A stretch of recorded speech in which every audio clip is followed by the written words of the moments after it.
bahu, bersatu padu, tetap mereka di atas kesyirikan. Pendapat ketiga diisyaratkan oleh Tahir bin Asyur dalam Tahrir wa Tanwir, fala taku fi miryatin mimma ya'budu haula, maksudnya la syakka fala takuni fala miryata, tidak ada keraguan tentang kesesatan mereka. Tidak ada keraguan tentang kesesatan mereka. Apa yang mau dijadikan dalil tentang ibadah mereka? Maka Allah sebutkan tidak perlu ragu. Kenapa? Ma ya'buduna illa kama ya'budu aba'uhum min qabl. Apa yang mereka sembah itu tidak lain kecuali hanyalah yang disembah oleh nenek moyang mereka. Yaitu sebagaimana nenek moyang mereka sesat, sebagaimana pendahulu mereka sesat, mereka juga sesat sebagaimana pendahulu mereka. Bukankah orang-orang Arab terdahulu telah sebagiannya dibinasakan oleh Allah Subhanahu wa taala? Tahir bin Asyur ketika menyampaikan ayat ini, dia menyampaikan pendahulu mereka, orang-orang Quraisy, semuanya adalah keturunan Ismail bin Ibrahim. Dan Ismail istrinya dari suku Jurhum. Dari suku Jurhum. Kemudian dia mengatakan suku Jurhum adalah saudara dari kaum Thamud dan kaum Ad yang juga merupakan orang-orang Arab, dan mereka telah dibinasakan. Kaum Thamud yaitu kaumnya Nabi Saleh telah dibinasakan oleh Allah karena menyembah berhala, dan kaum Ad kaumnya Nabi Hud juga telah dibinasakan oleh Allah karena telah menyembah berhala. Kemudian nenek moyang mereka Qusay bin Kilab bin Luhai al-Khuzai, Amr bin Luhai al-Khuzai yang pertama kali membawa kesyirikan berhala, dibawa dari negeri Syam ke kota Mekah. Dan Allah dan Rasulullah SAW telah bersabda, Ra'aitu Amr bin Luhai al-Khuzai yajurru qasbahu finnar. Sungguhnya aku telah melihat Amr bin Luhai al-Khuzai menggeret ususnya di neraka Jahannam. Kenapa? Li'annahu awwalu man sayyaba sawaib. Karena dia yang pertama kali mengkeramatkan onta-onta dan kambing-kambing. Jadi tidaklah yang mereka lakukan kecuali seperti nenek moyang mereka yang sebagian mereka telah dibinasakan oleh Allah Subhanahu wa taala. Maka tidak perlu ragu mereka akan kesesatan mereka. Dan demikianlah terkadang manusia lemah ketika melihat kesesatan begitu banyak yang melakukannya, kemudian bertahan begitu lama. Kadang-kadang timbul keraguan, ini mereka benar atau tidak sih? Kenapa Allah tidak azab mereka? Kenapa Allah tidak tegur mereka? Kenapa Allah tidak binasakan mereka? Kenapa betapa banyak orang yang seperti itu? Apakah mereka salah? Apakah mereka ada kadang-kadang keraguan yang buat ragu seseorang? Maka perlu diingatkan bahwasanya jumlah yang banyak, kesepakatan banyak orang, waktu yang lama tidak menunjukkan akan kebenaran mereka. Lihatlah zaman sekarang, orang-orang kafir lebih banyak daripada orang-orang Islam, ya. Yang mengatakan Nabi Isa adalah anak Tuhan miliaran lebih banyak daripada umat Islam, ya, miliaran. Yang menyembah berhala juga miliaran, banyak, ya. Namun apakah mereka kemudian ketika diberi kekokohan, mungkin harta yang berlimpah, apakah mereka di atas kebenaran? Tidak perlu ragu, ya. Tidak perlu ragu mereka di atas kerusakan.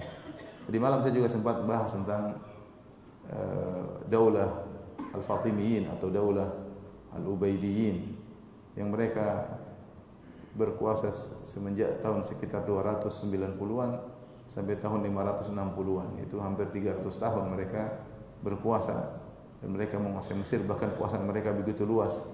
Mereka membunuh ahlu sunnah, orang yang tidak melaknat Abu Bakar dan Umar mereka bunuh. Mereka kejam, ya, jumlah yang banyak, kekuasaan yang luas, tidak menunjukkan mereka di atas apa? Kebenaran. Kata Allah, wa in tuti aktsara ma fil ardi yudilluka an sabilillah. Jika kalian mengikuti kebanyakan orang di muka bumi, maka akan menyesatkan kalian dari jalan Allah Subhanahu wa taala. Lihatlah zaman Nabi Isa alaihissalam, di zaman beliau cuma sedikit, segelintir orang. Kekuasaan semua dipegang oleh Romawi. Semua dipegang oleh apa? Romawi. Namun apakah Nabi Isa salah? Tidak, Nabi Isa yang benar. Meskipun dia tidak mendapatkan kekuasaan, meskipun dia dikejar-kejar oleh Romawi, namun dialah seorang nabi. Jadi yang jadi patokan kita mengukur kebenaran bukan jumlah banyak orang, bukan kekuasaan, bukan. Ya, yang kita lihat benar atau tidak. Allah kasih kita akal, Allah tunjukkan dalil, maka itulah kebenaran. Bagaimana kemudian menyembah berhala dikatakan kebenaran. Tapi Allah kasihkan dalil kepada Nabi SAW. Tidaklah yang mereka sembah itu hanyalah berhala-berhala sebagaimana telah disembah oleh nenek moyang mereka. Bahkan Allah mengatakan wa inna lamuwaffuhum nasibahum ghairu manqus. Dan sungguh kami akan menyempurnakan bagian mereka, jatah mereka tanpa dikurangi sama sekali. Ini ada kesimpulannya dua tafsiran di kalangan para ulama. Tafsiran pertama, Allah mengatakan justru kami akan memberikan rizki mereka di dunia tanpa ada kekurangan. Mereka menyembah berhala, dan kami akan berikan rezeki kepada mereka sebagaimana jatah mereka di dunia, kami tidak mengurangi sama sekali. Ya. Mereka diberi harta, mereka diberi kekuasaan, namun itu semua tidak menunjukkan mereka di atas kebenaran, karena itu sudah merupakan konsekuensi dari Allah Ar-Razzaq. Allah adalah Ar-Rabb. Ya. Namanya harta, namanya dunia Allah berikan kepada yang Allah cintai dan yang Allah tidak cintai. Jadi ini pendapat As-Sa'di dalam tafsirnya. Pendapat yang lain mengatakan wa inna lamuwaffuhum nasibahum ghairu manqus. Sungguhnya kami akan memberikan bagian mereka tanpa dikurangi, maksudnya mereka akan diadab oleh Allah Subhanahu wa taala di akhirat kelak tanpa ada pengurangan sama sekali. Allah akan mengadab mereka atas kesyirikan yang mereka lakukan, Baik, kemudian Allah mendatangkan dalil lagi yang lain sebagai tasliyah, hiburan kepada Nabi SAW yang ini kita tahu surat Hud, surat Makkiyah. Itu diturunkan oleh Allah kepada Nabi Muhammad SAW di saat fase Mekah. Fase Mekah itu 13 tahun Nabi SAW di Mekah dengan diintimidasi, dengan sebagian sahabat disiksa, sebagiannya dibunuh. Dengan perjuangan yang luar biasa selama 13 tahun. Rasulullah SAW tidak bisa berkutik sampai sebagian sahabat harus berhijrah ke negeri Habasyah. Ya. Sebagian mereka harus sembunyi-sembunyi dan macam-macam. Ya. Maka orang-orang Quraisy mereka menyelisihi Nabi Shallallahu Alaihi Wasallam dengan kesombongan mereka, dengan keangkuhan mereka. Dan mereka bertahan lama. Dakwah 13 tahun mereka begitu saja. Semakin kencang, semakin menentang dakwah Nabi Shallallahu Alaihi Wasallam. Maka perlu turun ayat seperti ini. Tidak usah ragu tentang kerusakan mereka, tidak usah ragu dengan kesyirikan mereka.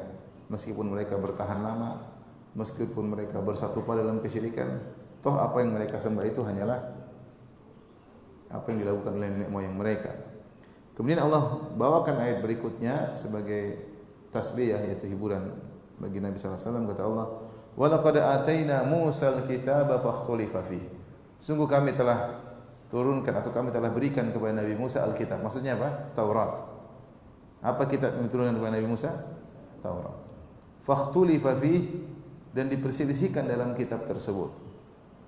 Bayangkan, sebagian besar ahli tafsir mengatakan maksudnya ahlul kitab Bani Israel, mereka berselisih tentang Taurat.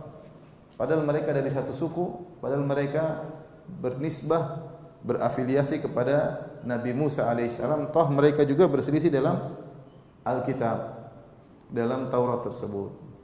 Ada yang berpendapat demikian, ada yang berpendapat demikian. Ada yang meyakini sebagian, ada yang mengingkari sebagian. Ya.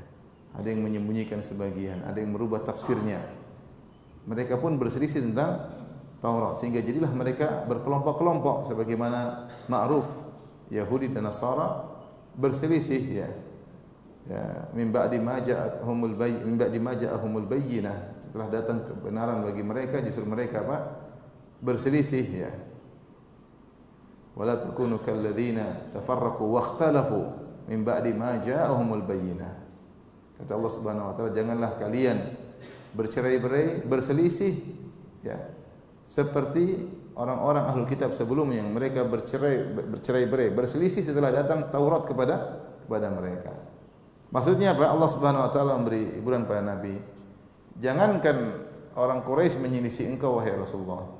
Orang-orang yang beriman kepada Nabi Musa saja mereka berselisih dalam apa? Taurat.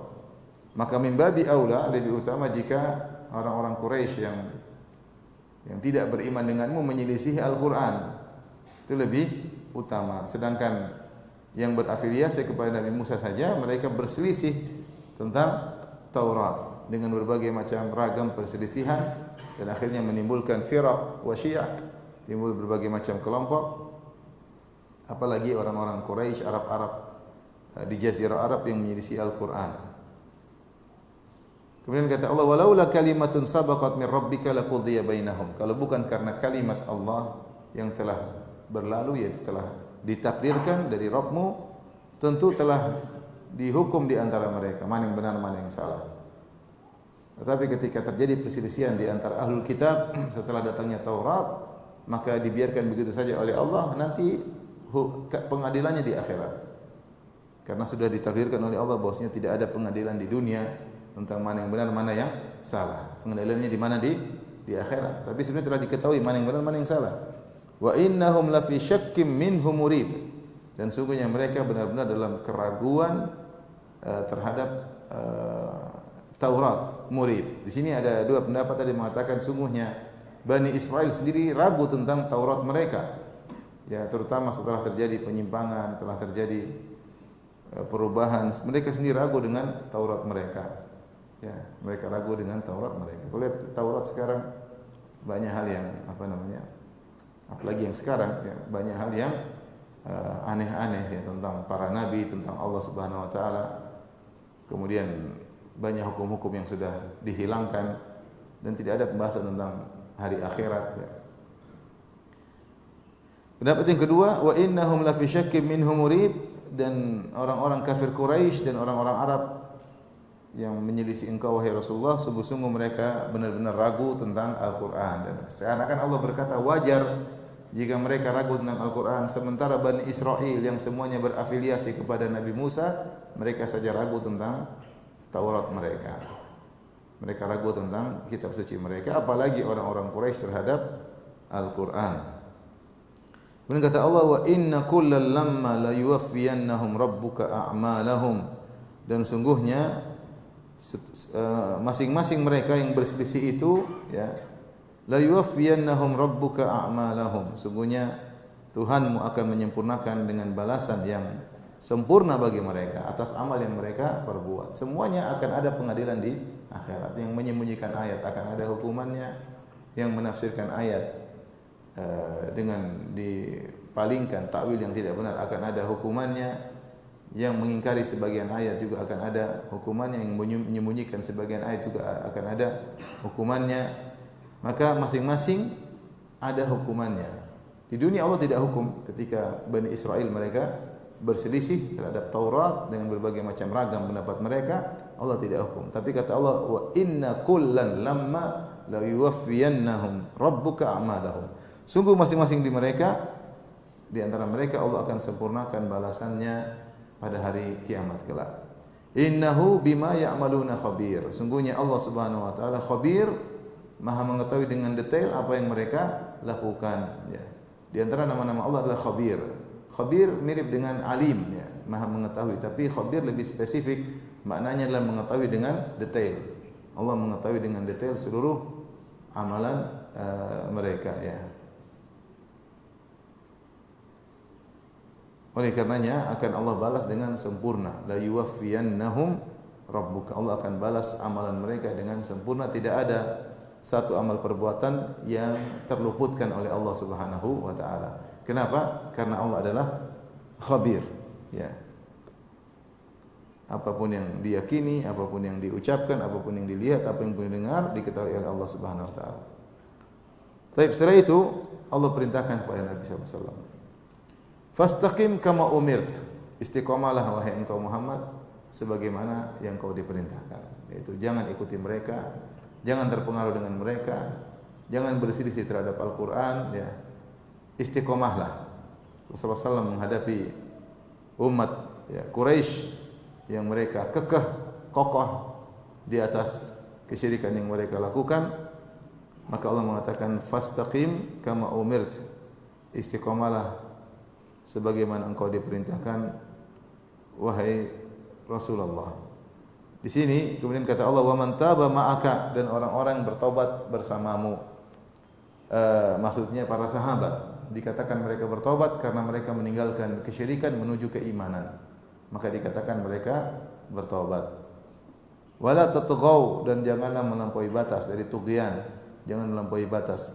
Innahu bima ta'maluna basir. Sungguhnya Allah Maha melihat atas apa yang kalian lakukan.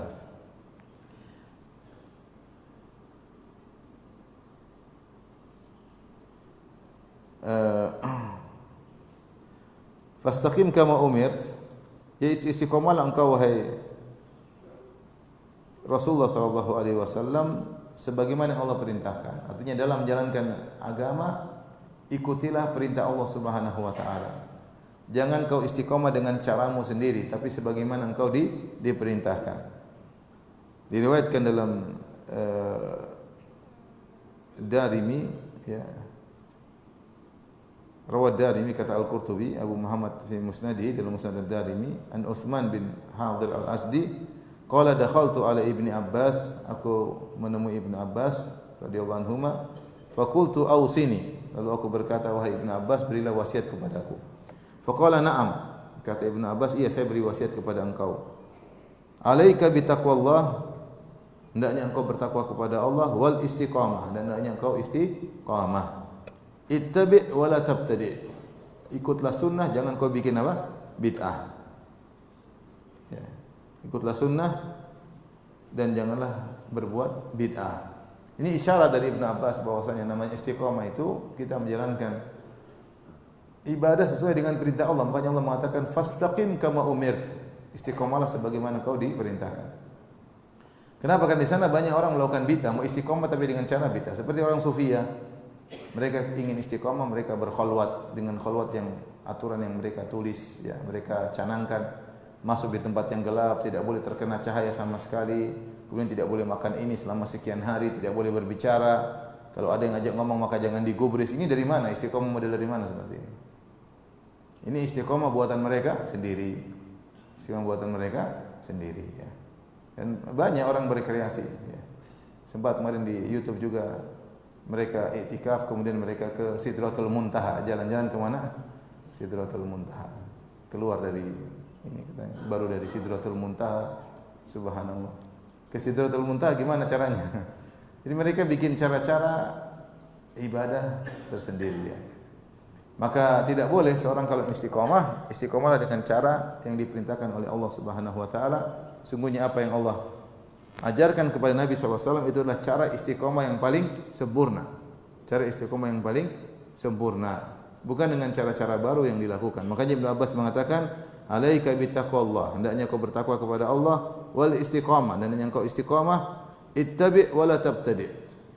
Ya.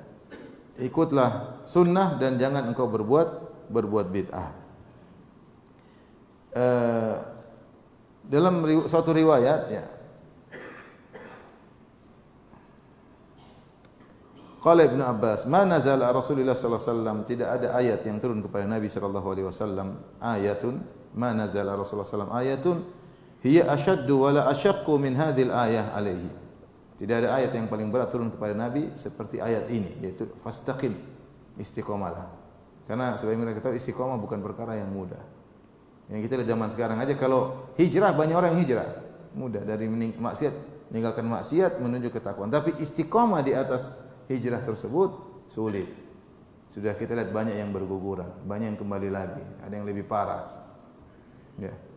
Istiqomah berat. Makanya kata Ibnu Abbas, tidak ada ayat yang paling berat turun kepada Nabi seperti ayat ini.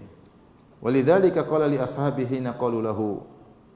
Oleh karenanya ketika para sahabat berkata kepada Nabi, laqad asra'a ilaika syayb.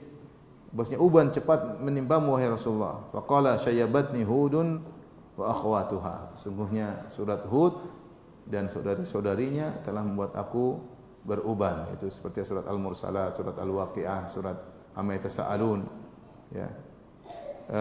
Telah membuat aku beruban. Ya, hadis ini diperselisihkan oleh para ulama, sebagian mengatakan hadisnya sahih, sebagian mengatakan hadisnya dhaif karena munqati'. Tapi intinya Rasulullah SAW disuruh istiqamah oleh Allah Subhanahu wa taala. Oleh karena siapa yang bisa istiqamah, maka dialah orang yang hebat, ya. Sebagaimana dikatakan oleh Ibnu Taimiyah rahimahullah taala, a'zamu al-karamah luzumul istiqamah, bahwasanya karamah yang teragung adalah seorang bisa istiqamah.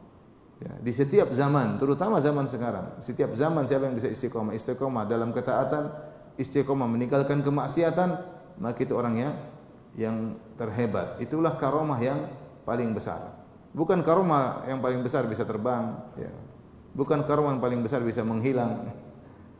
Kalau bisa menghilang terus mau ke mana? Mengintip orang. Kata ada teman, kalau kamu mau menghilang, baca ayat ini. Ulang sekian kali. Saya tidak mau sebutkan ayat, nanti ada yang ikut-ikut lagi. Terus menghilang bagaimana? Jadi baca sekian, nanti kamu bisa menghilang. Terus kalau menghilang ngapain? Padahal menghilang paling ngintip, nyuri barang, menghilang. Masuk ke rumah, Abi di mana Abi? Ada, repot. Anak-anak kasihan cari bapaknya hilang.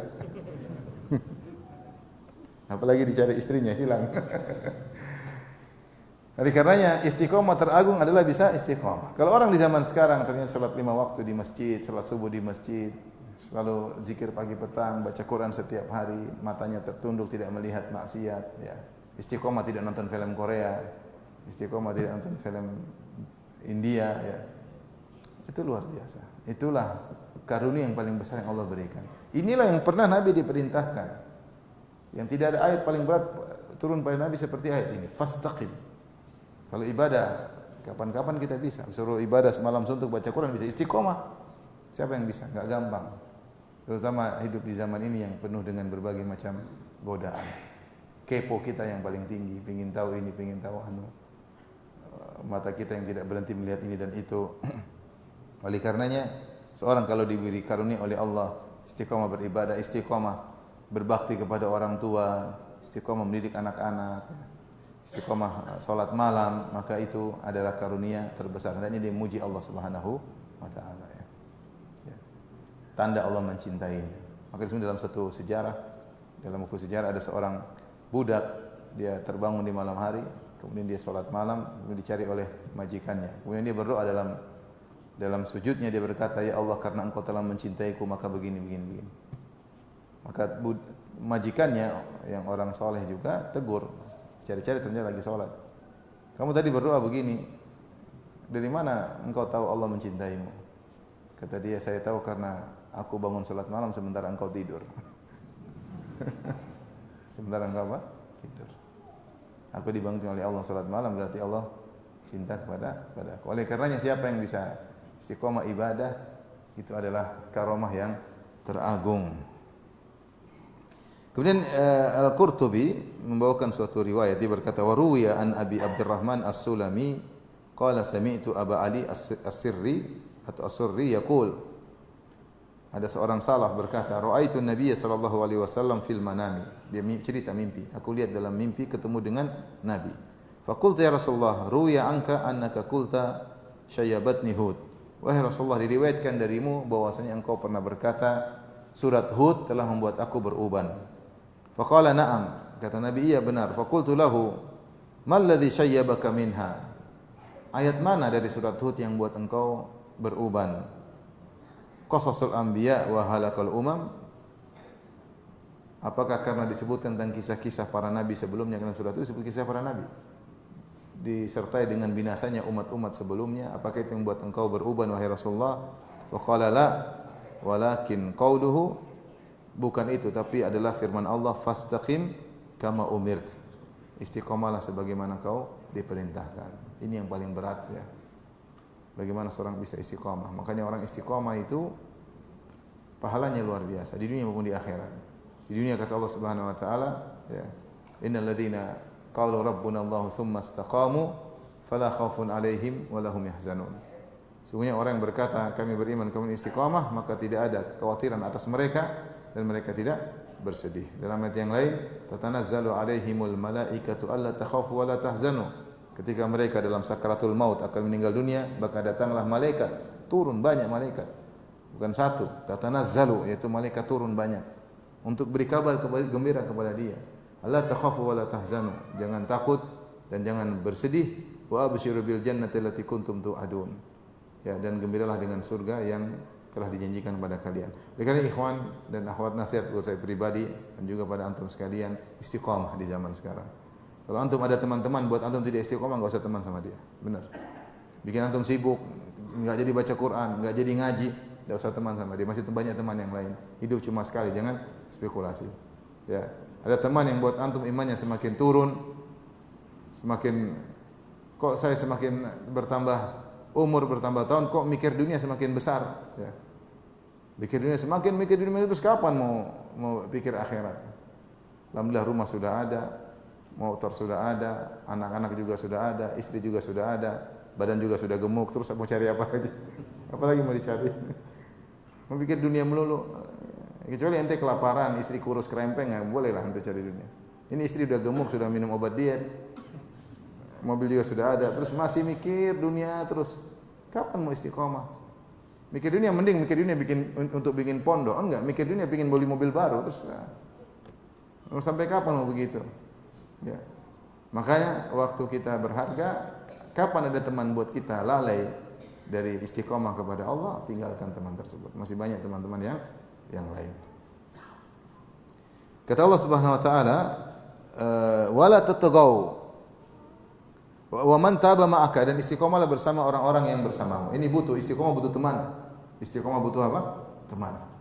Allah mengatakan fastaqim kama umirt wa man taba ma'aka, dan juga orang-orang yang bertobat bersama, maksudnya para sahabat, ya. Istiqomah berjalan sendiri berat, butuh dengan yang lain juga, ramai bareng-bareng, saling mewasiatkan, saling menasihati, saling mengingatkan. Teman-teman yang kalau kita lihat, kita ingat akhirat, kita butuh teman-teman seperti itu, ya. Makanya Allah mengatakan wasbir nafsaka ma'al ladzina yad'una rabbahum bil ghadati wal ashyi yuriduna wajha. Sabarkanlah dirimu wahai Muhammad bersama orang-orang yang berdoa kepada Allah dengan ikhlas di pagi hari dan petang hari. Teman-teman yang rajin beribadah, yang istiqomah, Rasulullah suruh sabar menyabarkan dirinya dengan bersama sahabat. Karena sahabat sangat mudah atau membuat kita tegar dalam istiqomah. Sahabat yang belajar bareng, belajar agama bareng, saling mengingatkan, ya, ngaji bareng, ya. Nah, seperti itu, ya. Baik, wala tatagaw, dan janganlah kalian melampaui batas. Togo dari tughyan, seperti firman Allah Subhanahu wa taala tentang banjir Nabi Nuh, inna lamma tagal ma'u amalnakum fil jariyah. Ketika tagal ma, ketika air sudah meluber, itu namanya tughyan, melampaui batas. Air terlalu banyak di atas dunia ini, hamalna, maka kami pun angkat engkau di atas kapal, wahai Nabi Nuh, ya. Jadi maksudnya tagal ma itu air yang sudah meluber yang banyak. Itu janganlah melampaui batas. Apa maksudnya jangan melampaui batas? Ya, ada yang mengatakan, kebanyakan ahli tafsir mengatakan, itu jangan bermaksiat. Jangan bermaksiat. Kapan kau bermaksiat berarti kau telah melampaui batas. Karena tughyan maknanya adalah mujawazatul had, melampaui batas. Seperti tadi firman Allah, inna lamma tagal ma'u hamalnakum fil jariyah. Tatkala air sudah terlalu banyak, kami meluber, maka kami angkat kalian di atas kapal, yaitu Nabi Nuh dan umatnya. Wa qila la tatajabbaru ala ahad. Al-Qurtubi menyebutkan pendapat yang lain. Pendapat kebanyakan ahli tafsir itu jangan bermaksiat. Ya, istiqamah taat kepada Allah, jangan bermaksiat. Sebagaimana ketaatan butuh istiqamah, meninggalkan maksiat juga butuh apa? Istiqamah. Istiqamah untuk tidak mengklik yang tidak perlu istiqamah. Ya. Antum kalau lagi buka medsos atau YouTube atau apa, ya, jangan suka ngeklik, pilih-pilih. Ya. Kata Allah Subhanahu wa taala, wa idza marru bil lagwi marru kirama. Kalau ciri-ciri ibadur Rahman, kalau mereka melewati lagu ada yang menafsirkan adalah maksiat, ada yang menafsirkan perbuatan sia-sia, tapi banyak yang menafsirkan lagu maksudnya kemaksiatan. Marru kirama, maka mereka lewat dengan mulia. Kebetulan ada majelis maksiat, kita lagi jalan di kampung, ada konser dangdutan, jangan duduk nonton, lewat dengan mulia, ya. Lewat, jangan duduk nonton, lewat. Marru kirama, maksiat, lewat aja. Ada yang ayo udah lewat. Kalau kau duduk situ nanti kepala ikut goyang, ya. Sama majelis maksiat tersebut bukan hanya cuma di alam nyata, di alam dunia maya juga banyak majelis maksiat. Nah, istiqomahlah meninggalkan majelis maksiat tersebut. Hati menjadi tentram. Jari ini mau klik jangan diklik. Ini gini aja, marru kiraman. Lewat aja. Cari kajian. Oh, ini ada kajian baru diklik. Bukan kajian, enggak usah iseng-iseng, tahu-tahu antum klik maksiat. Tahu-tahu iseng klik berita macam-macam, duduk setengah jam betah. Setengah jam. Baca Quran saja 5 menit enggak dibuka-buka. Oleh karena istiqamah dalam menjalankan ketaatan, wala tatghaw, dan jangan mujawazatul had, jangan bermaksiat. Ini kebanyakan ahli tafsir menekankan demikian. Jangan bermaksiat, sabar dalam meninggalkan maksiat. Kemudian Al-Qurtubi membawakan makna yang lain, wala tatajabbaru al ahad, dan jangan sombong di atas orang lain. Jangan sombong di atas orang lain. Jangan menzalimi orang lain.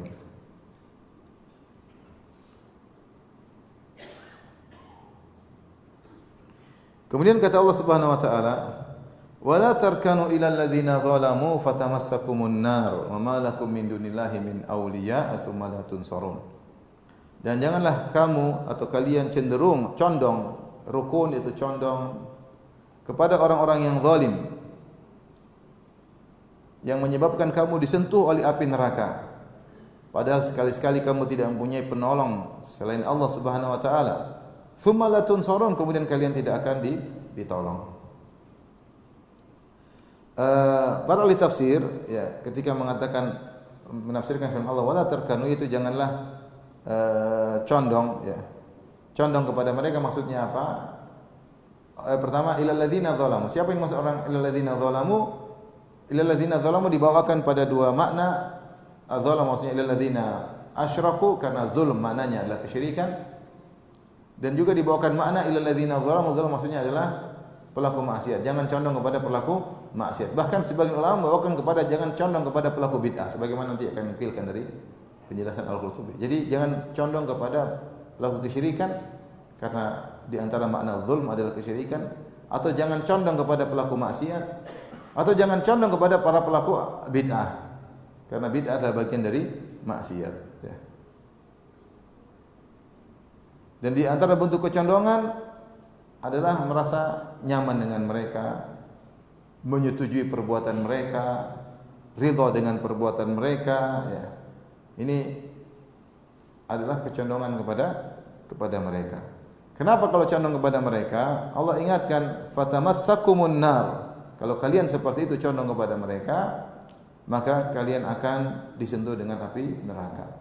Ayat ini kalau kita tujukan kepada para sahabat ketika itu, yaitu janganlah kalian condong kepada orang-orang musyrikin yang mungkin mereka memiliki kekuasaan, mereka memiliki pamor, jangan condong kepada mereka, yaitu jangan condong kepada mereka sama sekali, yaitu jauhilah diri mereka, jangan bersama mereka, jangan ridha dengan perbuatan mereka, jangan sepakati mereka ya.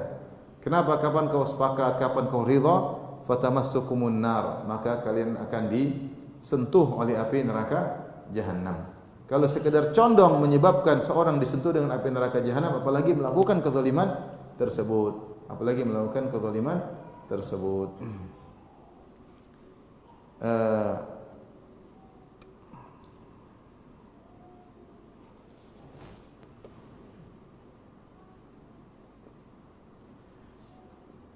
Oleh karenanya di sini kata Al-Qurtubi, wa annaha dalatun ala hujrani ahli al-kufr wal ma'asi min ahlil bid'ah wa ghairihim. Beliau dengan ayat ini, bahwa ayat ini menunjukkan hendaknya menghajar atau menjauhi ahlul kufur, pelaku kekufuran, wal ma'asi, dan pelaku kemaksiatan, min ahlil bid'ah wa ghairihim, dari kalangan ahlul bid'ah maupun yang lainnya. Fa inna suhbatahum kufrun aw ma'siyah, karena kebersamaan dengan mereka ahli kufur atau ahli bid'ah bisa menimbulkan kekufuran atau kemaksiatan. Kapan? Kalau ridha dengan kekufuran maka jadi kufur juga ya. Idz suhbatu la takunu illa an mawaddah. Karena namanya pertemanan, kebersamaan tidaklah terjadi kecuali di atas saling mencintai. Waqad qala Hakim telah berkata, "Anil mar'i la tas'al was'al an qarinihi." Tentang seorang janganlah kau tanya tentang orang tersebut, tapi tanyalah tentang temannya.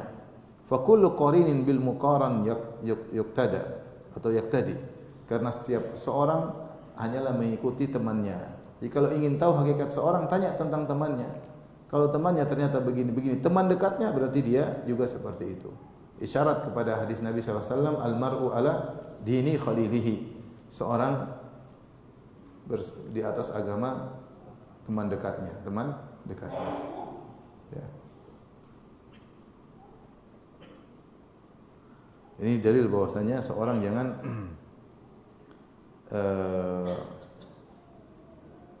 dekat sama pelaku kemaksiatan ya. Karena kalau sudah terlalu dekat, kalau lewat aja, lewat dengan mulia. Terlalu dekat, akhirnya ada kecondongan. Kecondongan akhirnya ridho, senang, ketertarikan, seperti itu. Ketertarikan.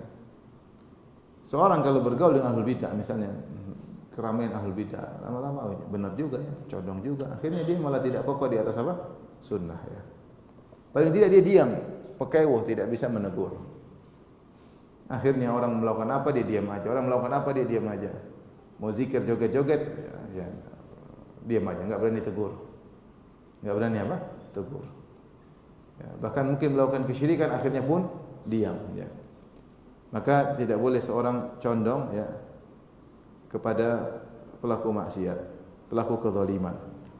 Di sini kata Allah fatamassakumun nar ya, maka kalian akan disentuh oleh api neraka. Ada yang mengatakan karena hanya sekedar kecondongan maka hukumannya fatamassakumun nar, disentuh api neraka. Allah tidak mengatakan fatuhriqukumun nar, kalian akan dibakar oleh api neraka, tapi sentuhan. Artinya maksiat yang dilakukan lebih kecil dibandingkan dengan pelaku kezaliman itu sendiri. Dan kalau sudah disentuh api neraka maka tidak ada yang bisa menolong kalian. Baik. Kemudian Allah berfirman, "Wa aqimis salata tarafayan nahari wa zulafan minal lail innal hasanati yudhhibna sayyi'at." Dan dirikanlah salat pada kedua tepi siang, yaitu taraf itu ujung siang hari. Wa zulafan minal lail, dan sebagian permulaan malam. Zulaf maksudnya as-sa'at al-qaribah, waktu yang dekat di malam hari. Innal hasanati yudhhibna sayyi'at, sungguhnya kebaikan-kebaikan akan menghilangkan keburukan-keburukan. Dzalika dzikra lidzakirin. Itulah peringatan bagi orang-orang yang berzikir, orang-orang yang ingat. Maksud firman Allah, wa aqimis salata tarafain nahar, dirikanlah salat di tepi siang. Ada yang mengatakan maksudnya subuh dan maghrib, karena penghujung pagi adalah subuh dan maghrib. Ada yang mengatakan maksudnya subuh dan ujungnya adalah zuhur dan asar. Ada yang menafsirkan dengan salat 5 waktu. Tarafain nahar maksudnya bukan 3 salat, tapi 3 waktu, namun maksudnya adalah 5 waktu, yaitu 5 salat, 3 waktu 5 salat. Tarafain nahar subuh, kemudian di penghujung bagian akhir hari adalah zuhur dan asar. Wazulafa minal lail, yaitu waktu yang dekat, maksudnya maghrib dan isya. Maghrib dan isya. Ala kulli hal, intinya disuruh salat. Suruh salat. Kenapa disuruh salat? Karena zulaf maknanya dari zulfa, itu kedekatan. Seperti Muzdalifah adalah tempat yang dekat, karena setelah Arafah kita berjalan 6 kilo kita sudah dapat Muzdalifah. Maka maksudnya zulafa minal lail, yaitu saat al-qaribah, maksudnya maghrib dan isya. Sebagaimana tafsir para ahli tafsir. Ya. Bukan salat cuma 3 waktu ya. Cuma subuh, duhur sama maghrib, enggak, tapi maksudnya 5 waktu. Kita ikuti perkataan para ulama. Ini seperti ayat-ayat seperti ini harus ditafsir dengan hadis-hadis Nabi sallallahu alaihi wasallam. Salat 5 waktu atau 3 waktu? 5 waktu. Kenapa innal hasanati yudhibna sayyi'at? Karena kalau salat maka seorang melakukan kebaikan-kebaikan. Kalau sudah melakukan kebaikan akan menghilangkan dosa-dosa.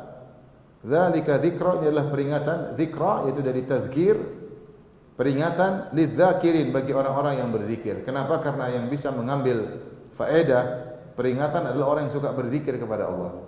Yang suka mengingat Allah, mereka itulah yang bisa mengambil pelajaran.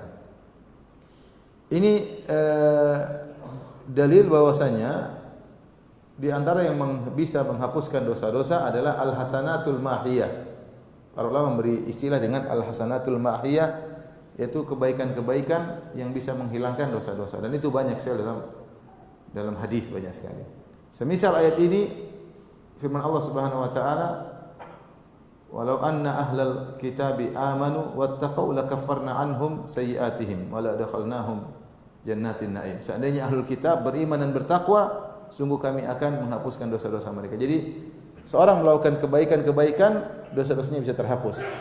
Ibnu Taimiyah rahimahullah menyebutkan dosa-dosa bisa terhapus sekitar 10 sebab. Di antaranya taubat, istighfar, di antaranya musibah. Di antara sebab dosa bisa terhapus adalah al-hasanatul mahiyah, yaitu melakukan kebaikan-kebaikan. Melakukan kebaikan-kebaikan. Seorang yang sering salat, maka dosa-dosanya bisa terhapus meskipun dia tidak bertobat.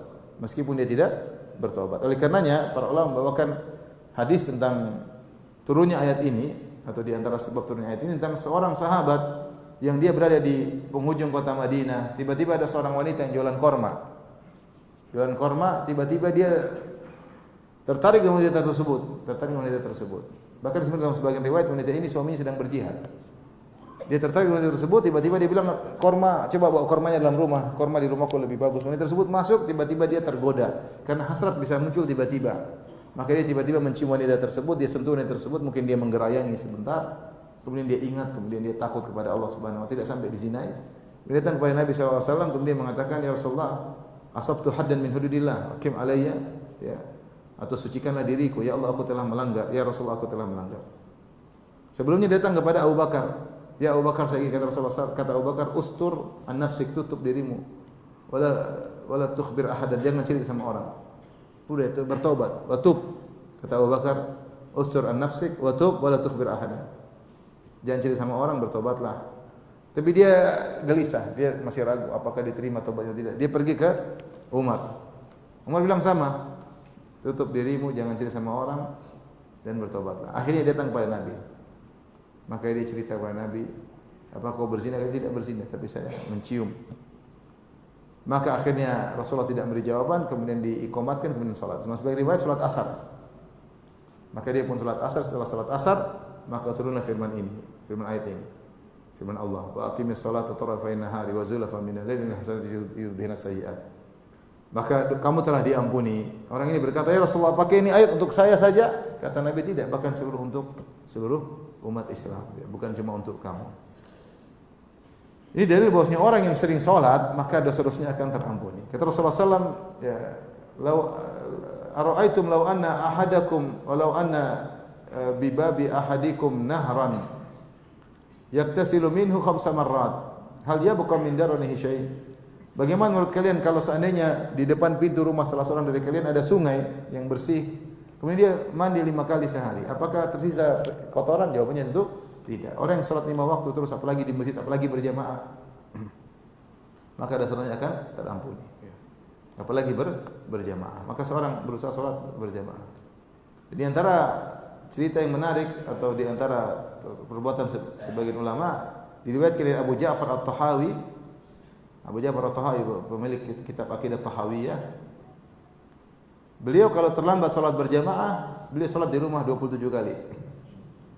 Karena tidak ingin terluput dari ganjaran salat berjamaah. Sahabat ini salat berjamaah, salat asar bersama Nabi, dosanya diampuni. Tapi jangan antum bilang kalau itu saya cium cewek Ustaz kemudian salat berjamaah. Enggak, ini sahabat ini ketakutan, jadi tidak ulang lagi, bukan cium cewek kemudian salat cium cewek lagi, enggak. Nah, tapi dia ketakutan dan kemudian dia merasa bersalah sampai dia hakim alayya haddan, tegakkan hukum had kepada aku.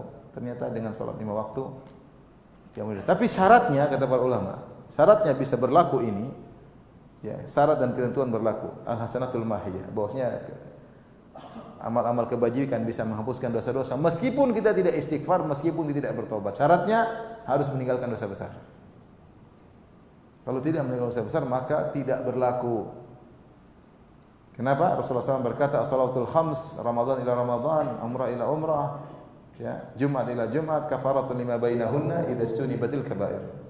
Salat 5 waktu, umrah satu umrah yang berikutnya, Jumat satu di Jumat berikutnya, Ramadan satu Ramadan berikutnya, menghapuskan dosa-dosa di antara keduanya selama ditinggalkan dosa apa? Besar. Maka antum, kita semua harus mengenal dosa-dosa besar itu apa saja agar kita tinggalkan. Saya sedang nulis buku tentang syarah dosa besar, mudah-mudahan dimudahkan oleh Allah Subhanahu wa taala.